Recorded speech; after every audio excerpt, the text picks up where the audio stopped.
ఇవ్వలేదు. అటువంటి దుర్మార్గమైన పరిస్థితుల్లో ఈ దేశంలో బాబాసాహెబ్ అంబేద్కర్ ఎంటర్ అయ్యాడు. మీ అందరికీ తెలుసు, బాబాసాహెబ్ అంబేద్కర్ గారు 14వ సంతానం. వాళ్ళ ఇంట్లో 14వ సంతానం అంటే తెలుసు, ఎంత ఉంటుందో ఆలోచించండి ఒకసారి. వాళ్ళ నాన్నకు పేర్లు సరిగా గుర్తుండక అరే నెంబర్ 14 అని పిలిచేవాడట, అరే నెంబర్ 10 అనేవాడట. అంటే అట్లా ఉండేది పరిస్థితి. ఇక భోజనాల పరిస్థితి ఎట్లుండదో మనం ఊహించలేం. అటువంటి కటిక దరిద్రంలో బాబాసాహెబ్ అంబేద్కర్ మీ అందరికీ తెలుసు 10th క్లాస్ పాస్ అయ్యాడు, ఇంటర్ పాస్ అయ్యాడు, డిగ్రీ పాస్ అయ్యాడు. ఎంఏ కోసం ఆయన లండన్ వెళ్ళాలా. అప్పట్లో ఎంఏ లేదు ఈ దేశంలో. ఎంఏ చదవాలంటే లండన్ వెళ్ళాలా. లండన్ వెళ్ళాలంటే ఆయన దగ్గర డబ్బు లేదు. అప్పుడు ఒక కవి, ఎవరో ఒక ఆయన పరిచయం అయ్యాడు, మరాఠా కవి. పరిచయం అయ్యి, ఏమయ్యా ఏం చేయాలనుకుంటున్నావు అంటే, నేను చదువుకోవాలనుకుంటున్నానండి అన్నాడు.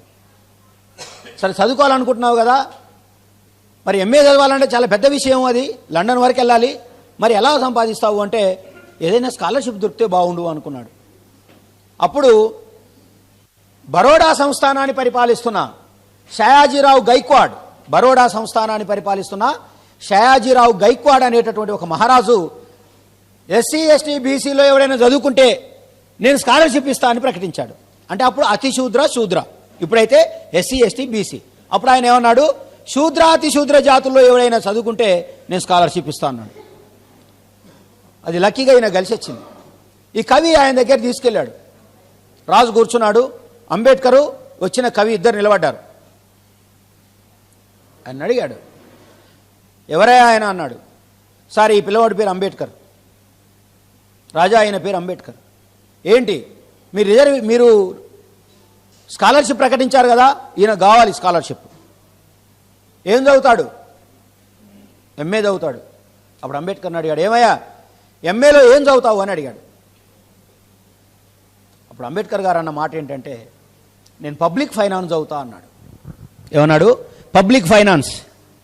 ఎందుకంటే ఈ దేశంలో ఆర్థిక వ్యవస్థ గురించి ఆలోచించే స్థాయిలో ఒక అంటరాని కులవాడు ఉన్నాడు అనేటటువంటి విషయం ఈ ప్రపంచానికి విస్తుగొలిపే అంశం. ఇప్పుడు కాకపోవచ్చు, అప్పుడు మనవాడు చదివితే ఏం చదువుతాడు?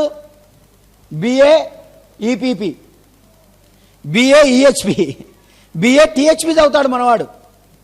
ఎకనామిక్స్ అంటే చాలా హార్డ్ అన్నా అంటాడు. మ్యాథమెటిక్స్ అంటే అసలు దాని జోలికే వెళ్ళరు. కానీ ఆ రోజు అంబేద్కర్ గారు మొత్తం అన్ని సబ్జెక్టులోకెల్లా హార్డ్ సబ్జెక్ట్ ఏంటంటే పబ్లిక్ ఫైనాన్స్. అటువంటి సబ్జెక్ట్ ఎంచుకున్నాడు. షయాజీరావు గైక్వాడ్ షాక్ అయ్యాడా, నువ్వు పబ్లిక్ ఫైనాన్స్ చదువుతావా? సరే చదివి ఏం చేస్తావు అని అడిగాడు. చదువుతావు, ఓకే, చదివి ఏం చేస్తావు? జస్ట్ ఈ వాస్ ఏ 20 years బాయ్, 20 సంవత్సరాల పిల్లోడు అంబేద్కర్. దార్శనికత ఎలా ఉందో చూడండి, విజనరీ ఎలా ఉందో చూడండి ఒక మనిషికి. ఆయన అన్నాడు, మహారాజా నువ్వు స్కాలర్షిప్ ఇస్తే కనుక నేను లండన్కి వెళ్ళి ఎంఏ ఎకనామిక్స్ చదివిన తర్వాత భారతదేశానికి వచ్చి నా ప్రజలు పడుతున్న ఈ అంటరాని కడగళ్లను తూర్చివేయడానికి నేను ప్రయత్నం చేస్తాను, నా చదువు దానికోసం ఉపయోగిస్తాను అన్నాడు. అసలు షయాజీరావుకు ఏం మాట్లాడాలో అర్థం కాక రెండో మాట మాట్లాడకుండా శాంక్షన్ అన్నాడు. ఇంతటి ఆలోచన ఉన్నవాడిని నాబడానికి వీల్లేదు, వెళ్ళు అన్నాడు. బాండ్ రాసుకున్నారు. అంటే తిరిగి వచ్చిన తర్వాత ఈయన దగ్గర ఉద్యోగం చేయాలి. ఆయన అమెరికా వెళ్ళాడు, లండన్ వెళ్ళాడు. ఎంఏ అయిపోయింది, పిహెచ్డి అయిపోయింది. మీరు ఆలోచన చేయండి, 3 డిగ్రీలు కంప్లీట్ చేశాడు ఒకేసారి. ఎంఏ అంటేనే ఆ రోజుల్లో థీసిస్ రాయాలా. ఇప్పుడు పిహెచ్డి ఎంతో, అప్పుడు ఎంఏ అంత. ఎంఏ, ఎంఫిల్, పిహెచ్డి, ఎల్ఎల్బి రాశాడు. ఎల్ఎల్బి కూడా కంప్లీట్ చేశాడు దాంట్లోనే.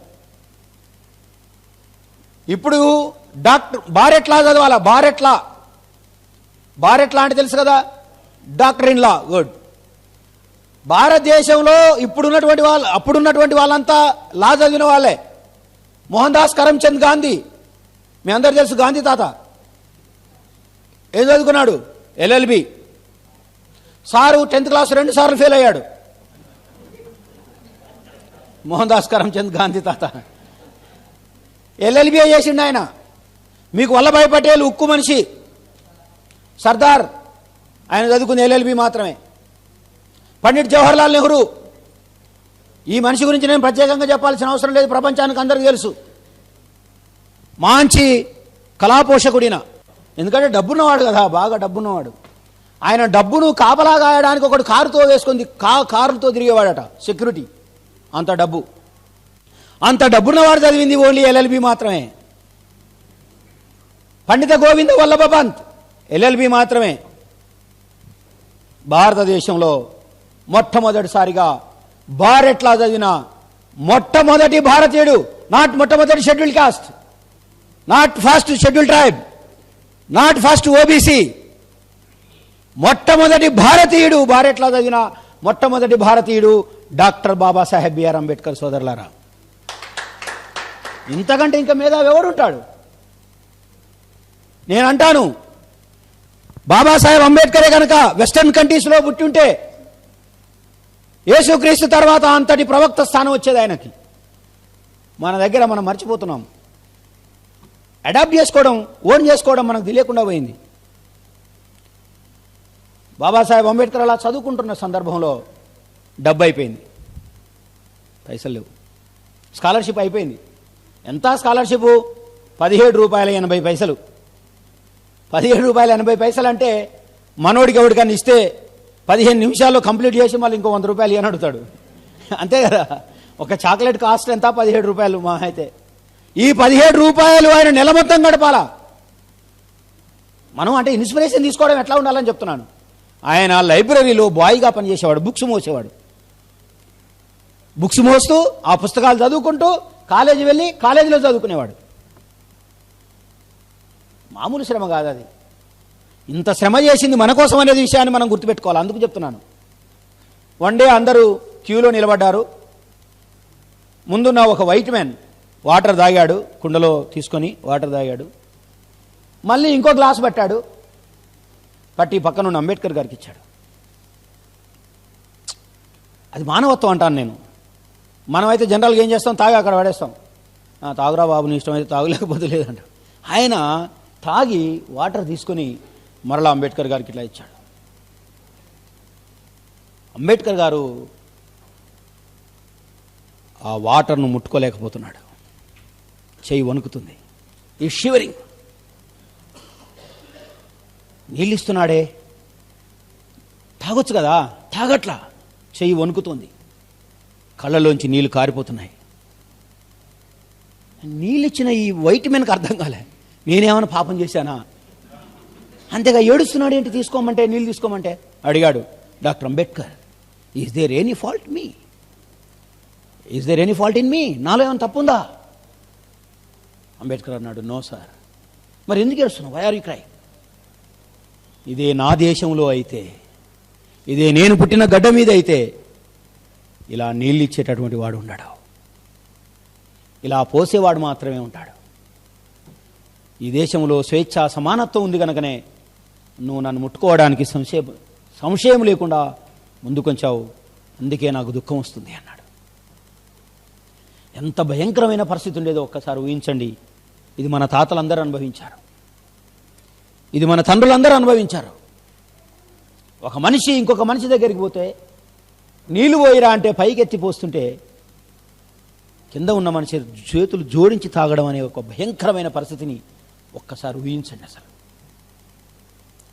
We cannot imagine. అంబేద్కర్ గారు అలా తీసుకొని మొత్తానికి అయిపోయింది, మధ్యలో స్కాలర్షిప్ తీసుకొని అయిపోయింది, హైదరాబాద్ వచ్చేసాడు. ఎక్కడికి? ఢిల్లీ వచ్చేసాడు, బొంబాయికి వచ్చేసాడు. మళ్ళీ వెళ్ళాలా, డబ్బులు లేవు. మరలా స్కాలర్షిప్ స్కెచ్ చేశాడు. రెండోసారి స్కాలర్షిప్ దొరికింది, కాకపోతే ఈసారి బరోడా మహారాజ్ దగ్గర దొరకలేదు. ఈసారి కొల్హాపూర్ సంస్థానంలో దొరికింది. కొల్లాపూర్ కాదు, కొల్హాపూర్. కొల్హాపూర్ సంస్థానాన్ని పరిపాలిస్తున్న ఛత్రపతి సాహు మహారాజ్, అంటే శివాజీ మనవడు. ఛత్రపతి శివాజీ ఉన్నాడు కదా, ఆ శివాజీ మనవడు. ఈ దేశంలో ఉన్న RSS విశ్వ హిందూ పరిషత్ వాళ్ళు ఏమంటున్నారు? శివాజీ హిందూ, శివాజీ హిందూ సంస్కృతిని కాపాడాడు, గోబ్రాహ్మణ రక్షకుడు అంటున్నారు. కానీ మీకు తెలవాల్సిన సత్యం ఏంటంటే Shivaji anti Brahmin, anti Hindu. Shivaji ఎట్లా కలుపుకున్నారో చూడండి ఆయనను. శివాజీకి ప్రోక్షణ చేయడానికి లేదా ప్రతిష్టాపన చేయడానికి రాజుగా ఒక్క బ్రాహ్మడు ముందుకు రాలా.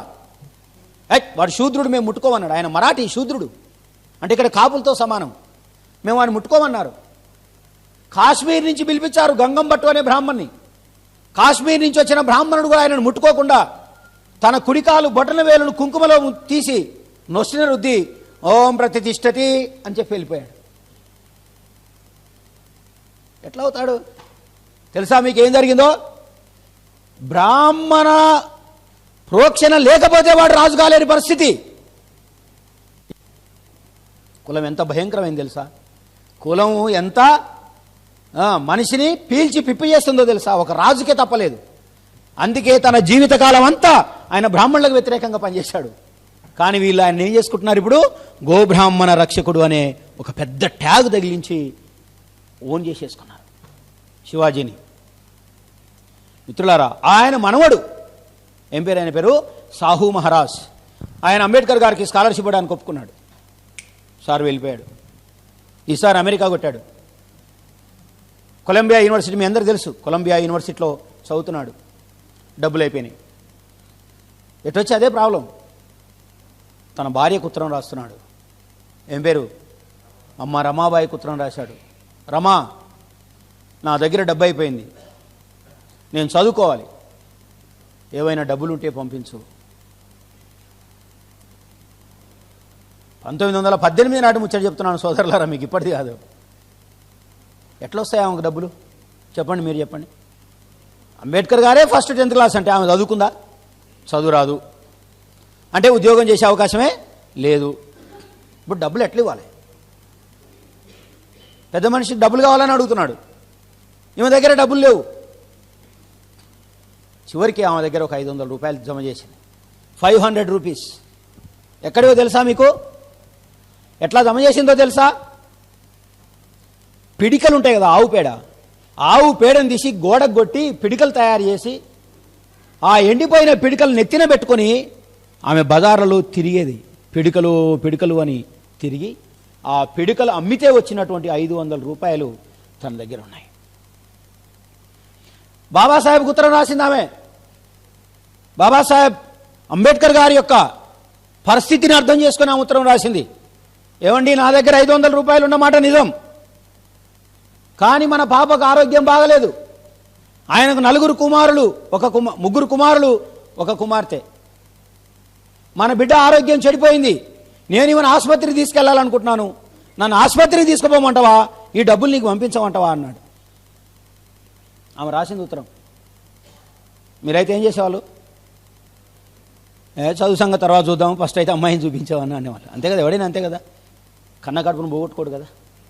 అంబేద్కర్ గారు రాశారు, మన బిడ్డ చనిపోతే చనిపోయింది, డబ్బు మాత్రం పంపి అన్నాడు. ఎందుకంటే నువ్వు ఒక్క బిడ్డ కోసం ఆలోచిస్తున్నావు. నేను ఇక్కడ కనుక ఈ పిహెచ్డి కంప్లీట్ చేసి భారత్లా కంప్లీట్ చేసి వస్తే రాబోయే వేల కోట్ల పిల్లల కోసం నేను ఆలోచన చేస్తా ఉన్నాను, యు సెండ్ ద మనీ అన్నాడు. అప్పుడు ఆమె 500 రూపాయలు పంపించింది. సోదరులారా, ఆ 500 రూపాయలతో ఆయన అమెరికాలో చదువుకున్నాడు, కానీ బిడ్డ చనిపోయింది. ఇదంతా ఎవరి కోసం చేశాడంటే, ఈ దేశంలో ఎవరైతే మన వాళ్ళు అంటరానితనాన్ని అనుభవిస్తున్నారో, మీరు ఇంతకుముందు చెప్పిన మత స్వేచ్ఛ ఎవరికైతే లేదో, మీరు ఇంతకుముందు చెప్పిన సామాజిక స్వేచ్ఛ ఎవరికైతే లేదో, ఇంతకుముందు మీరు అడిగిన ఏ స్వేచ్ఛ లేనటువంటి మనుషులు ఎవరైతే ఉన్నారో, ఆ మౌత్ లేనటువంటి మనుషుల కోసం ఆయన ఒక మౌత్ పీక్గా మారడానికి అక్కడ చదువుకుంటున్నాడు. కంప్లీట్ చేయలేదు, డబ్బులు అయిపోయినాయి మళ్ళీ. సరే, మొత్తానికి పిహెచ్డి కంప్లీట్ చేశాడు. ఆయన భారతదేశానికి తిరిగి వచ్చాడు. అప్పుడు స్టార్ట్ అయింది ఈ దేశంలో ఒక పక్క డిప్రెషన్ క్లాసెస్ స్టార్ట్ అయింది. బాబాసాహెబ్ అంబేద్కర్ ఇక్కడ దిగాడు. బొంబాయి హైకోర్టులో అడ్వకేట్గా ప్రాక్టీస్ చేస్తూ ఉన్నాడు. అప్పుడు మన వాళ్ళందరూ కొందరు వెళ్ళి, అయ్యా మమ్మల్ని అంటరాని వాళ్ళుగా చూస్తున్నారు, నీళ్లు పైనెత్తి పోస్తున్నారు అన్నప్పుడు అంబేద్కర్ గారు ఉద్యమాన్ని స్టార్ట్ చేశాడు. మీ అందరూ తెలుసు, మొట్టమొదట ఆయన తలపెట్టిన ఉద్యమం ఏంటిది? మహచెరువు పోరాటం. మహాచెరువు అంటే నీళ్లు తాగే పోరాటం. ప్రపంచంలో ఎవడు ఈ పోరాటాలు చేయడు. ప్రపంచంలో పోరాటాలు చేసి హక్కుల కోసం పోరాటం చేస్తాడు. అంటే మానవ హక్కుల కోసం చేస్తాడు. ఎవడన్నా నా ఆస్తి పోయిందని చేస్తాడు, అవునా కదా? లేకపోతే నాకు పలాంటి దక్కకుండా పోయింది అని పోరాటం చేస్తాడు. కానీ నీళ్ల కోసం పోరాటం చేసే దౌర్భాగ్యం ఈ దేశంలో ఉంది. అది అంబేద్కర్ గారితో మనకు అర్థమవుతుంది. తాగే నీళ్ల కోసం పోరాటం చేయాలన్నా మనిషి